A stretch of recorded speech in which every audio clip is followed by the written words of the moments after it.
Good evening and welcome back to Sports Talk ATL. I am Chase Earl, joined by Alex Lord. We got a trade deadline primer coming up for the rest of the show, and we'll kick off the show talking about the Braves and the Yankees. And if you thought there was going to be a second half surge, listen, for 13 innings, I know we all bought back in. We all sat there and said, maybe, Ozzie Albies, Michael Harris, nobody thought they were going to get this cold in the first half. Maybe in the second half, all of a sudden this offense can come back to life and then go on some sort of run. I mean, it certainly looked exactly like that. And then reality hit. They score one run in the rest of the game. The bullpen, the pitching staff completely implodes. And then Sunday comes and the offense goes back to the inconsistent unit that they have been. And they end up losing 2 out of 3 in a series that they should have at least won 2 out of 3. It's the same old Braves, man. And there's not really many positives in talk. You can say Ozzie Albies, it was nice to see him hit a couple homers and have 9 RBIs and have a good couple of games. Michael Harris now on a 6-game hitting streak. Maybe there's something there. But overall, when you're looking about it and you're talking this team, they just suck. It's that simple. Their offense is inconsistent. They just haven't been able to put together anything longer than, 3 or 4 games in a row. They haven't done it all season, really dating back to 2024. This team, I know there's a stat out there and I don't have it on top of my head, and then I'll let you go. I don't think they have won more than 3 or 4 games in a row in 2 years since the beginning of the 2024 season, which is insane. That shouldn't even be possible for a terrible team, but that's how inconsistent this team has been.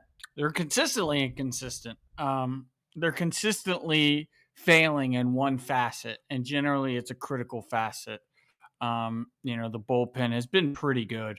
I know a lot of people are going to, hang that loss on the bullpen, and you should. They lost you that game, but to a certain degree, guys, let's have some perspective. The offense has caused far more losses than the pitching staff, and specifically the bullpen. And while Raisel Iglesias and some other guys have given up leads late, the overall body of work of the bullpen is pretty good, especially considering it's a makeshift bullpen, a bunch of guys who are low leverage guys being asked to do a lot more than they probably should be. That's on Alex Anthopoulos. But for the most part, they've been pretty damn good. It just so happens that every single time the offense feels like, hey, we found something. We found a lineup. Jerson Provar's back. The catchers are hitting. Ozzie Albies decides to remember how to play baseball.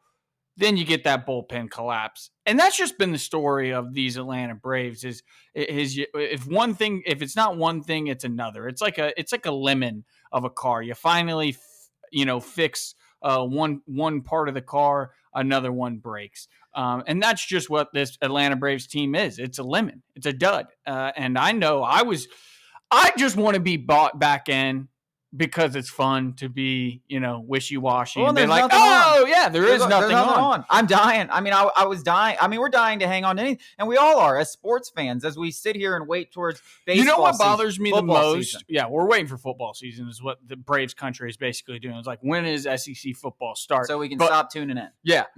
I saw Jeff Bassan tweet out something about, mid-level or big spenders, low spenders, yada, yada, yada, just the best team in baseball and how this postseason's going.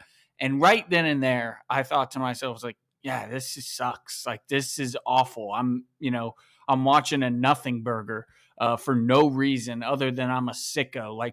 October is going to be obviously football, but October was so much fun for me in particular. I know some Braves fans aren't football fans and vice versa, but for the people who are huge football fans and huge Braves fans, it's like October was the best time in the world. That 2021 World Series run where baseball and football were coinciding for a month straight for us Braves fans was some of the most fun I've ever had watching sports.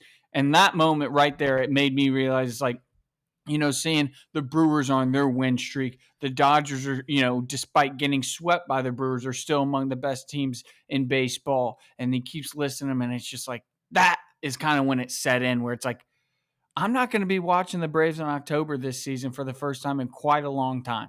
Yeah, the Cubs and the Tigers are the 2 best records in baseball right now, and Who would have thought that? I mean, who would have thought that they would be this much better than the Atlanta Braves this quickly compared to where these teams have been over the last several years? And they've slowly been on the rise. But for this Braves team to collapse the way that they have and been so bad, and you say the bullpen's been good, but I think a lot of people will agree they've been good in close games where the offense has let them down. It just, but like you said, they have faltered consistently when you need him. Dylan Lee's been unbelievable, but he gives up that critical one-run homer every single time. It seems like when you have a lead. If they had more opportunities, there's an argument to be made they would be worse overall body of work because the offense hasn't given them many leads to even blow. You know what I mean? They've been electric when you're behind by one run. Right? They're like the best. You just this team. I think you made a video about it. They are toxic. They're like, don't go anywhere. Don't go anywhere. We let you down again. Well, and there's even, you can even go talk. I mean, listen, it's so toxic that like now I'm sitting here just looking for performances. Like I'm still going to watch every game. I'm going to make videos about what's going on in 2026 developments. Hurston Waldrop, J.R. Ritchie, all guys that we can talk about because they actually pitched really well. So there are some aspects that if you're a big Braves fans are going to be somewhat interesting to watch to keep you engaged until football does finally come around. But Ronald Acuna is one of those things, and it's like, oh, it's 4-1. This game is a piece of, oh man, that was sexy. 460-foot homer. Oh man, that throw, by the way, which I believe is the best throw in the history of this sport. Like there's moments like that where it's like, well, at least we have that. Like I can tune into Ronald Acuna Jr. every single day. And then even the second half, it's like, oh, well, Schwelly's going to come back. Okay, I like watching Schwelly. Oh, Sale's back. Okay, I like watching. Like I'm going to, like, they'll suck you in. But I mean, it's just been more often than not just so damn brutal. And it sucks. It sucks. But that's just the situation the Braves are in. And I think my 27 win prediction is right on pace, guys. I think 27-40 is whatever I predicted. I believe that's what they're going to go this second half. So it's not going to be pretty. But if you like the Braves, there are some interesting aspects. We're going to get into our trade deadline primer coming up after the break.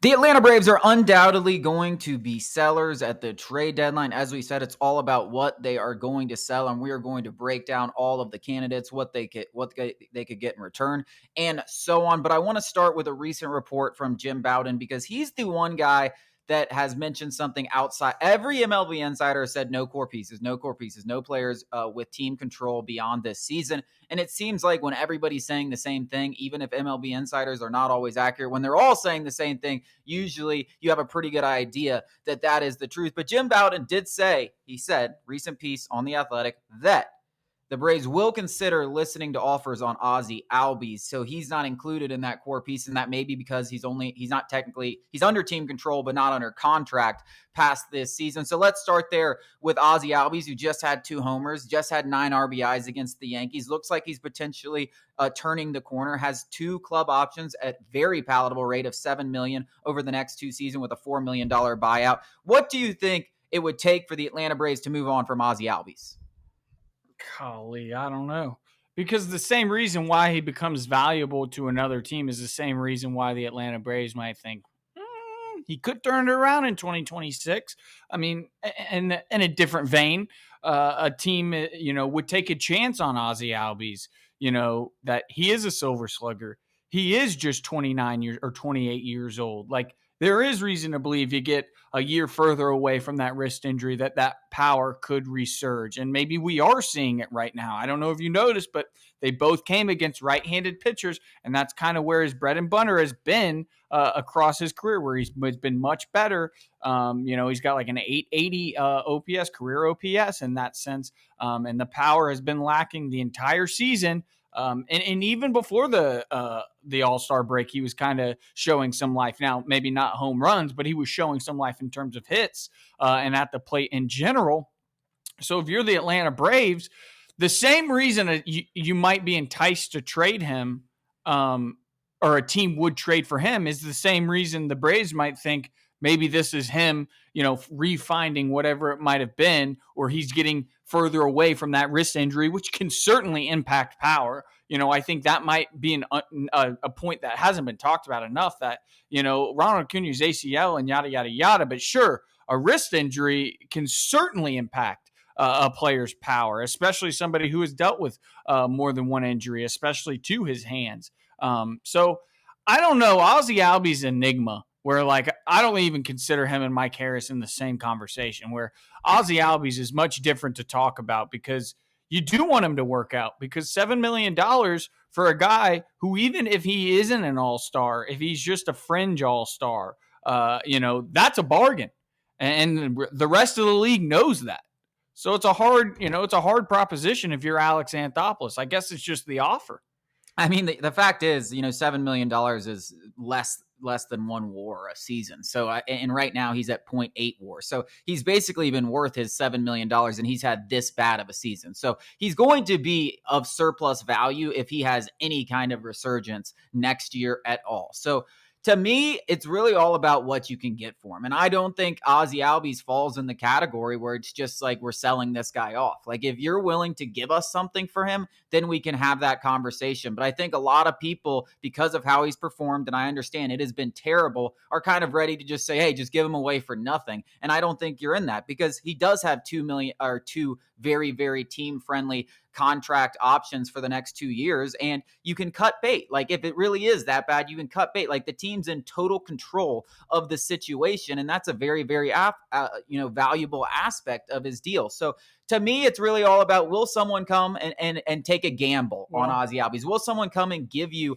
a top 10 prospect for Ozzie Albies? Because then I'm sitting there and I'm like, okay, you know what? We got Nacho Alvarez, who's definitely looked good defensively, and he's looked okay, and he's looked very good at AAA, and we can reevaluate the situation, give him a longer look or something like that, get that $7 million off the books. But I'm not going to do it just because, he sucked. I don't think the Braves are at the point where it's like they've given up on any chance of Ozzie Albies having any kind of resurgence. And I think this weekend proved that. And I think if they had given up on him, he wouldn't be starting right now, because they do have Nacho Alvarez. So I think it comes down to, is there a team out there that's willing to take a legitimate gamble? And by gamble, I mean, give me a top 10 prospect in their organization for Ozzie Albies. And if they're willing to do that, we can have conversations. But outside of that, I don't see him moving. I was going to say, it's not even just for the second half of this year. In terms of another aspect of the Braves' decision-making is like life without Ozzie Albies. And I know Nacho Alvarez has held his own, at the hot corner defensively. I think he would hold up fine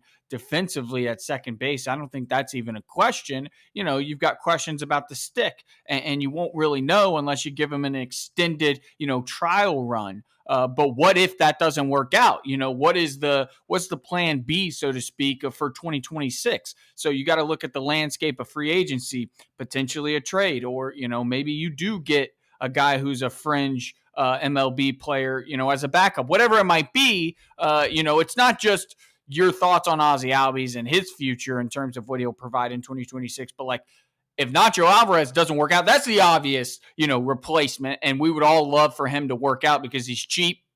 He is going to be, if you don't spend, whatever, $10 million or whatever it might be on a shortstop or a second baseman, you can allot it to wherever else. It doesn't matter. Anywhere else on the roster, you got a guy making, $750,000 in Nacho Alvarez. But what if that doesn't work out?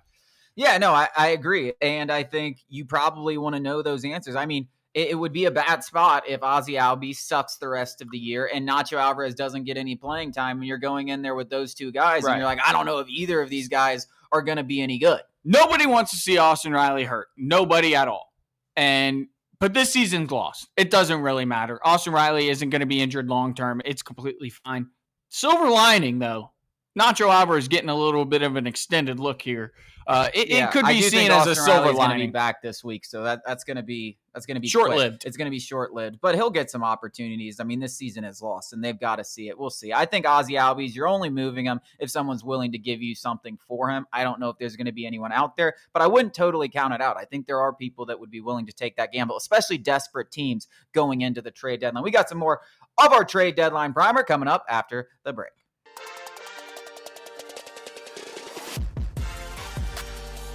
The most obvious trade candidate, and has been this way from quite some time, he's been mentioned in trade rumors for over a month, is Marcell Ozuna, and every MLB insider has said that he is on the block, and there have been calls from both, and the Braves are trying to move him.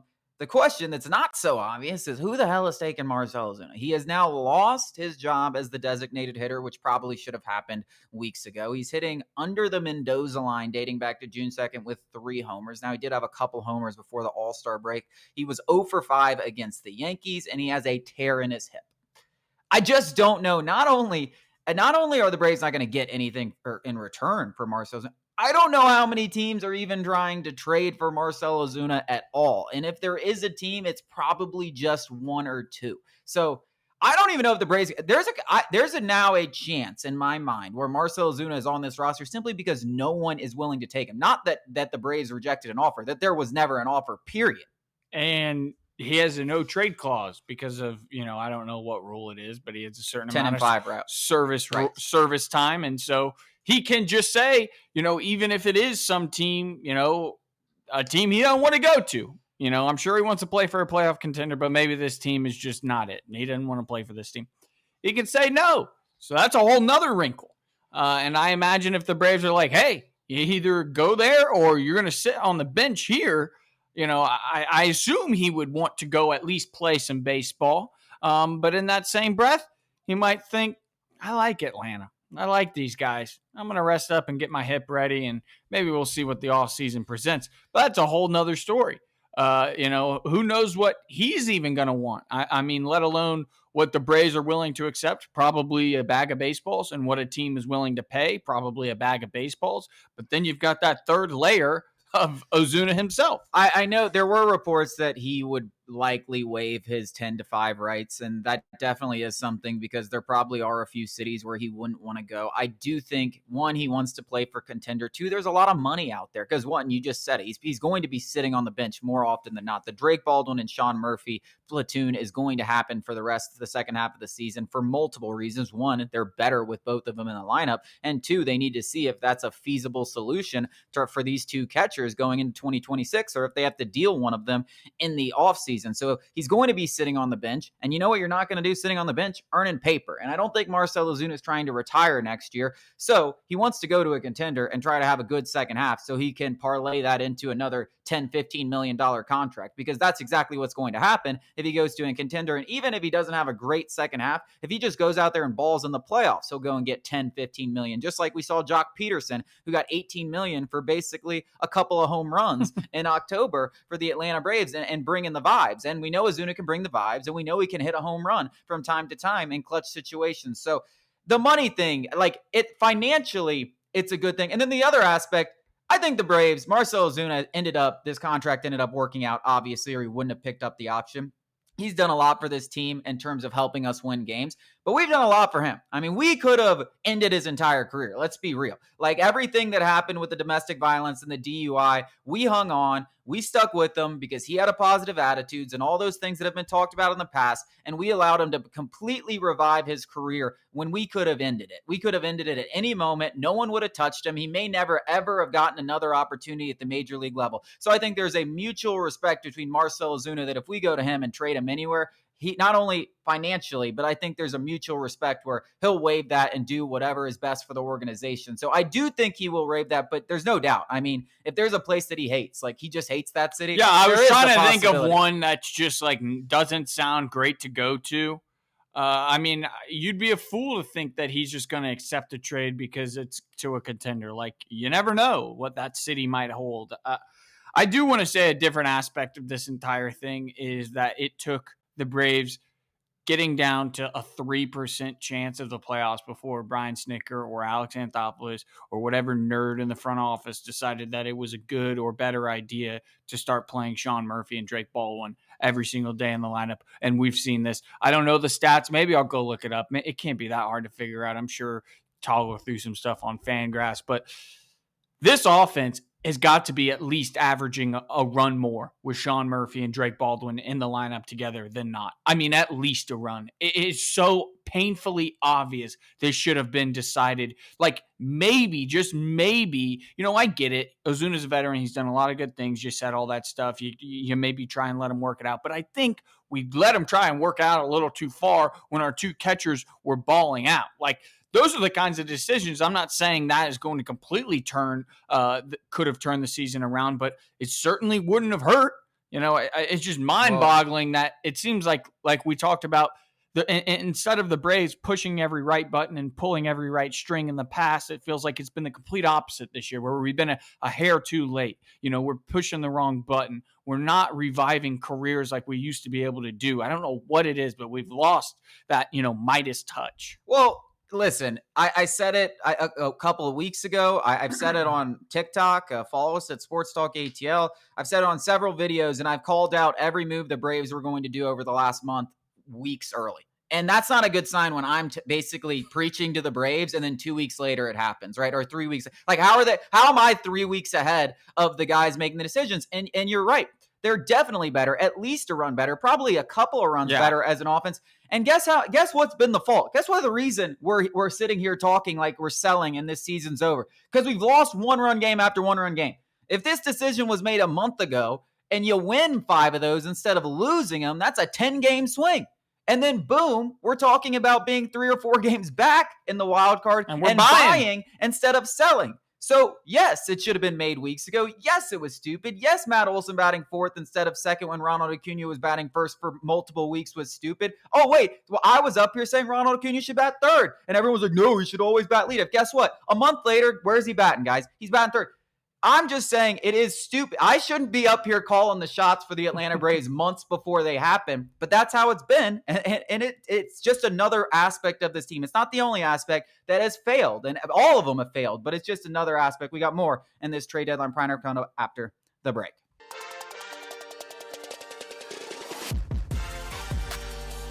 Nobody over the weekend did much to improve their trade value. It was kind of funny in like a not funny way.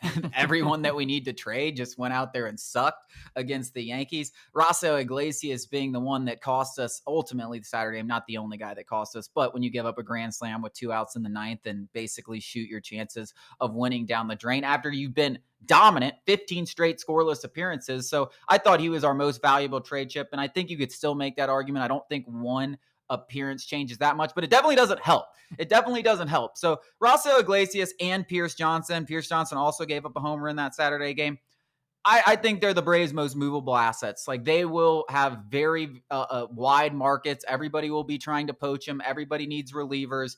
It's just a question of how much you can get. I think that definitely took a slight hit over the weekend, but I don't think it took too much of a hit. Both of those guys, I think, could be moved, even though Pierce Johnson, with a year of team control, could also be kept. And I think it's another situation like with Ozzie, where it's like, we don't have to move him, but if you give us a good enough prospect, a guy that we like, we will move him. And I'm sure there's a lot of guys, when you look at all the landscape of teams, the Braves have their eyes on. Both of those off-speed pitches, Johnson's a curve, Iglesias is a slider, middle.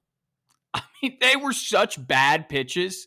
I mean, I don't want to talk about the individual moment. I know we're talking about the trade deadline, but I had to mention that. I mean, just absolutely horrible pitches. Just awful, middle, meatballs. I mean, they served it up to him on a platter, but I think, Iglesias is pretty much gone. I agree that I think that 2 week stretch, 2.5, 3 week stretch where he did not give up a run, kind of solidified in acquiring teams' minds that, hey, this guy still got it. I think the awful start and maybe something like that grand slam can be something if another team, another voice, another pitching staff, another analytics, unit comes in and goes, Iglesias, maybe stop throwing the slider middle, and maybe that'll resonate with him. I don't know. He's clearly just missing some pitches sometimes.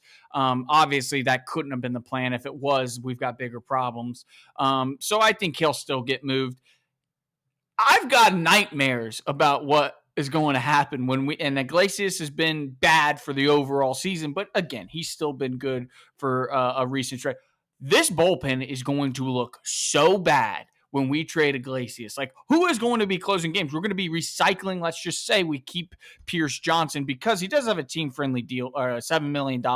That's chump change for a high-leverage reliever. And I know that he's, spurned a couple, it's the big moments that Braves fans remember, but overall body of work, Pierce Johnson's been good.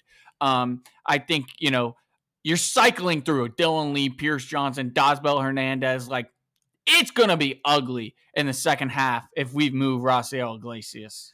Yeah, but I think we'll get a chance to see Hayden Harris and maybe John Carlos Lara. And I think both of those guys have the potential to be not just relievers in the future, but really critical pieces. I mean, Hayden Harris has been untouchable. And I know it's not like he has a 100-mile-per-hour fastball, but when you have a sub-1 ERA for as long as he has had in both Double-A and Gwinnett, you're doing something really, really well. And then I think Lara obviously has that explosive fastball with the wipeout slider that if he can ever just learn to hit the strike zone every time, he's going to be a superstar and maybe even the closer of the Atlanta Braves future. So that's at least something exciting. And Doswell Hernandez is not even on the roster right now. Yep. I know he had some walk issues, but having a 2.1 ERA and not being on the roster is kind of crazy when you look at the Braves bullpen. Yeah, Iglesias undoubtedly is gone. It's just a matter of what happened. Pierce Johnson, I think there's definitely some questions, but I think whoever acquires Iglesias, as you mentioned, his slider needs to be written in the contract. Thou shall not throw slider again, ever, unless it's in the dirt while wearing this uniform. And that needs to be part of that. Might actually help the Braves trade value. They might get a top 5 prospect if they can get Iglesias to sign that he will not throw his slider, because that pitch is accounted for bad. 3/4 of his home runs. That is slugging almost 1,000 against that pitch, and it's hitting nearly 500. Like, it's pretty good. They're hitting over 400. It's slugging 1,000, and it has like all of its home run given up, and he's still throwing it. It's unbelievable, and it's really just about the location with the pitch. It's been a good pitch for him in the past, but he's hung it, and he's hung it, and he's hung it, and he's hung it, and he's hung it. And at a certain point, you're just like, all right, maybe I just don't have it, but everything else has been great. Why don't I just use that? It just hasn't happened, and he throws it with the bases loaded in a 2-out game. Yeah. Insane. If they get that written to the contract, we might get something really good for Raisel Iglesias. Trade deadline primer continues coming up after the break.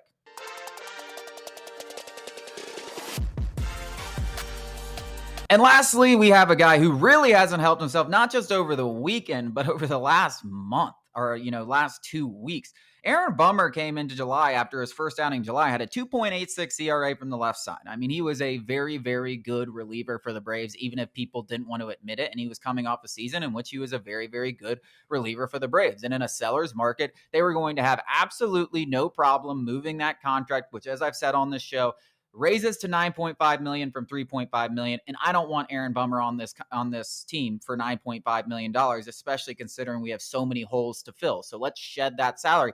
That was going to be no problem. Now might be a problem. He has given up 9 runs over his last 5 innings. His ERA is now 4.5. And I don't know how many teams are going to be looking at that $9.5 million and just glossing over it because they care so much about this season with the way that he's pitching right now. I think it's something... I mean, you find the right buyer. I mean, come on. There's a couple of teams out there who do not give a flying you-know-what about $9 million. I don't know what the buyout situation would... No buyout. Okay. Fully guaranteed. All right, well, that changes a little, but even still, you talk about maybe like a team like the Dodgers or the Mets or the Yankees, teams that necessarily, who could stomach a $9.5 million, or, just let Bummer go in and figure it out. Doesn't let it figure out, then you eat it, or whatever it might be. And obviously that's going to impact the prospect haul back. You'll get virtually nothing.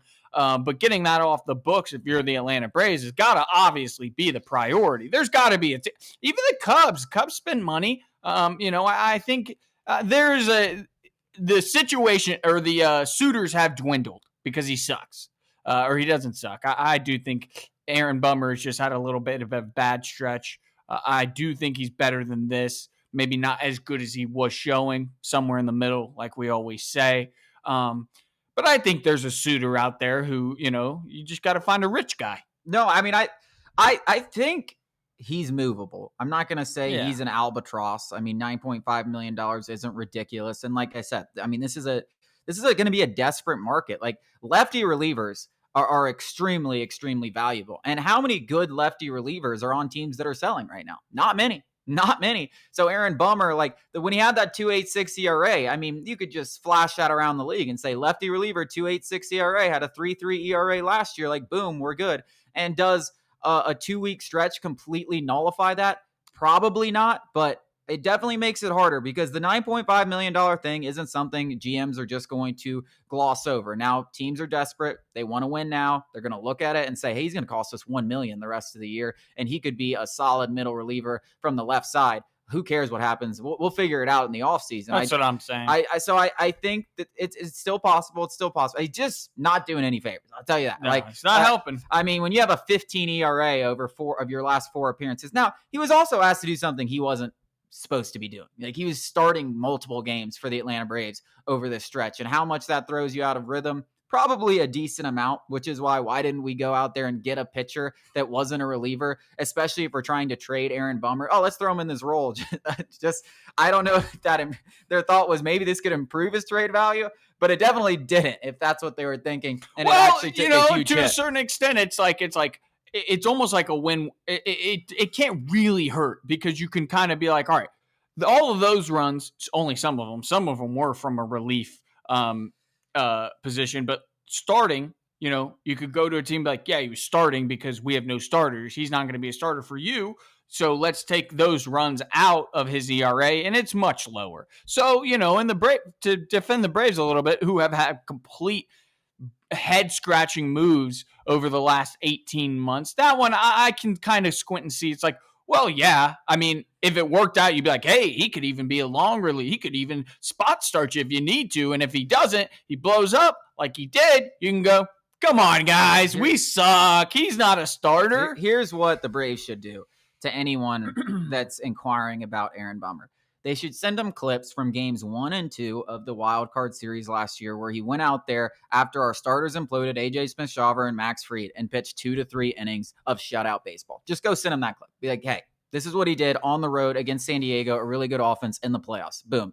There you go. That's what I'd send him. I would be like, hey, don't act like he's bad. Look at that. Look at that. He can do it. Yeah. And that's what I'd do. And hopefully you can get rid of that contract. We got predictions. What are the Braves going to do at the trade deadline? Coming up after the break.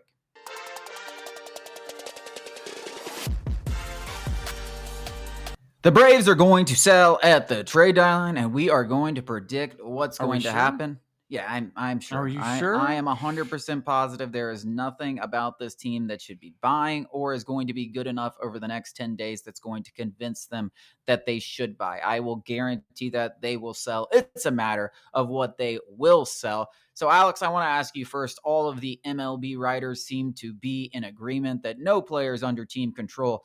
Do you think anything changes over the next 10 days? Can someone sweep Alex Anthopoulos off his feet for a Sean Murphy or any of these other guys? Maybe they're willing to even take a gamble on Michael Harris and pay a very premium price for him, just to think that he will eventually not only get back to where he was, and if he gets back to where he was, that's one of the best contracts in baseball. Maybe like, you know what, we're willing to. Could Alex Anthopoulos be swept off his feet for any of these players that most expect will not be moved at the trade deadline? I think there's a chance. I'd say there's, a 30% chance of Ozzie Albies. Now, the rest of them, I don't think so, because I think you'd have to be – you would have to make a deal that didn't make sense for you, your team, to even convince Alex Anthopoulos to step to the negotiating table for a guy like Sean Murphy.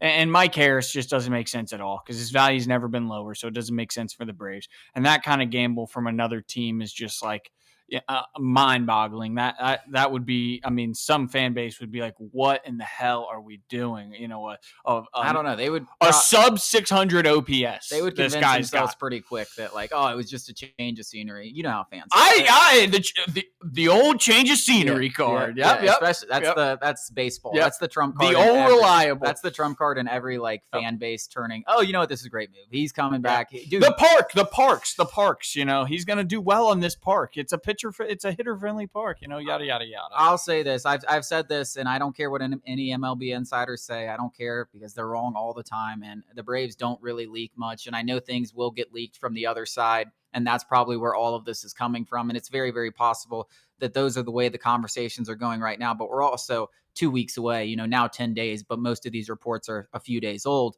I don't buy any of it. I do understand the reasoning why they wouldn't sell low on guys, and I obviously understand the reasoning why they'd be hesitant to give up on Sean Murphy, but I don't buy that they're not listening. And I do think teams right now, they're not giving you your best offer. Like, no team has come up to the Braves with anything close to their best offer for Sean Murphy. Not even close. They have lowballed him, and that's probably why they're getting spit in their face. Like, yeah, okay, we're not trading Sean Murphy. But when July 30th comes and they come with a king's ransom, I do think those conversations can be had. Now, if I put a percentage on it, I think we're talking like 10 to 20, but I'm not going to listen to zero. I'm not going to listen to zero. I think 10 to 20, something could happen, but it's going to take a team coming in and overpaying, which is what happens this time of year. Like these are where you swindle teams. 100%, because you got teams who have, whether it's a team like the Yankees who just got back to who were at the World Series and fell on their face, or a team, that hasn't been in postseason contention like this in a very long time. There's plenty of examples where it's like desperation is abundant in this time of the year, and you wait for the one catcher.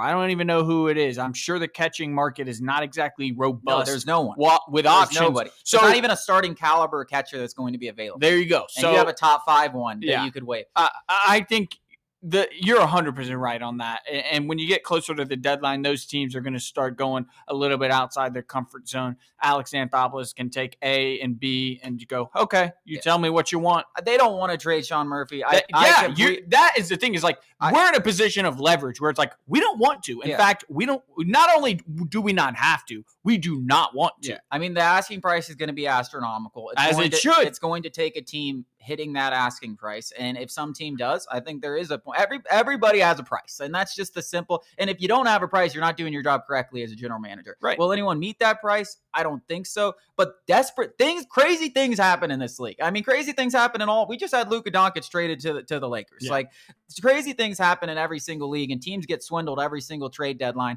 And if there's like, holy crap, you're going to give me 4 top prospects for Sean Murphy? Okay, yeah, I think I'll do that. Like, there is a price to be had there. What about the other guys? Who stays, who goes, in terms of the obvious trade candidates that everybody's talking about? I still think Bummer goes. I know everybody's like soured on Bummer, but all the reasons we just talked about, Bummer being, he has a track record, he is what he is. You go to a team who doesn't necessarily care about tomorrow's price today because of A, B, and C, whether it's we're rich, whether it's we got to capitalize on this postseason because we don't know when the next one's coming. Whatever the circumstances might be, I still think Bummer is a value. And I also think Iglesias gets moves because of more than reasons than that, is because he could still actually provide value. Grand slam aside, somebody just gets in his ear and says, hey, don't throw the slider, buddy. I think Pierce Johnson stays, though. I think Iglesias 100% gone. Ozuna stays because nobody wants him. I genuinely don't think anyone's getting his. I think Ozuna's I'll go 50-50 on Ozuna, but I'm going to say no. No, and I think they get rid of Bummer, but have to take on some crappy little contract that probably expires this year. So they take on a little money this year that, they pay, so they completely wipe it off. I think that's the kind of deal you can get done with Bummer. So I think Bummer goes. I think Pierce Johnson stays. So I think you're 2 for 2 on those guys. Maybe Bummer stays and Ozuna goes, but I think it's going to be something like that. That would be my opinion. But I don't think I don't think any.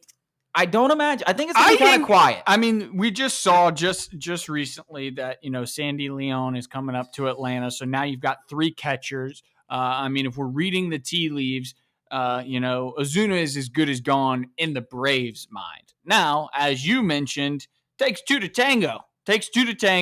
You need to have a buyer if you're a seller. And you said all the things that like we've been saying for a month of why he shouldn't be playing. This is why a team probably isn't exactly thrilled or excited. Teams aren't lining up to trade for the big bear. And it's seeming like every MLB insider doesn't have Baseball Reference on their computers, because every top ranking, he's still in the top 20. Or maybe that's just the landscape. That the landscape sucks. I don't know. I don't think it's that bad. That is true. I mean, the landscape's not great. And at the very least, like, you don't play Marcell Ozuna as an everyday DH. You maybe try to let him rest up that hip, split time, play sparingly, whatever. Hopefully he's healthy by September and you get a little something more out of him. Hopefully he gets better adjusted to that hip. You could be hoping for that. A healthy Marcell Ozuna is a good baseball player. So taking that gamble and trying to rest him and getting ready for September, because you already have a DH on the roster. Someone has been playing DH. Generally speaking, the clubs that are going to be inquiring aren't in the playoff race. They're in the playoffs. Yeah, and then, at worst, right, with Ozuna, he's a bench bat. Like, you bring him in there in the 9th inning when you have a crappy guy and he can give you a home run. So I'll go actually more. Someone will take Ozuna. I just talk myself. I think the only guy who doesn't get traded among the obvious candidates is Pierce Johnson. I think Pierce Johnson stays simply because your bullpen, you're trying to win next year, and the bullpen without Pierce Johnson and Raisel Iglesias, like, we already have so many holes. You're gonna have to spend so much to make that a competent bullpen. Giving away Pierce Johnson for $7 million next season, I think, does you no justice. I think that's another guy you'd have to overpay to get. I think you'd have to overpay to get Pierce Johnson. So I think Pierce Johnson, among those candidates, is the most likely to stay. That wraps up our show. Thank you guys so much for joining us. We'll be back with you tomorrow.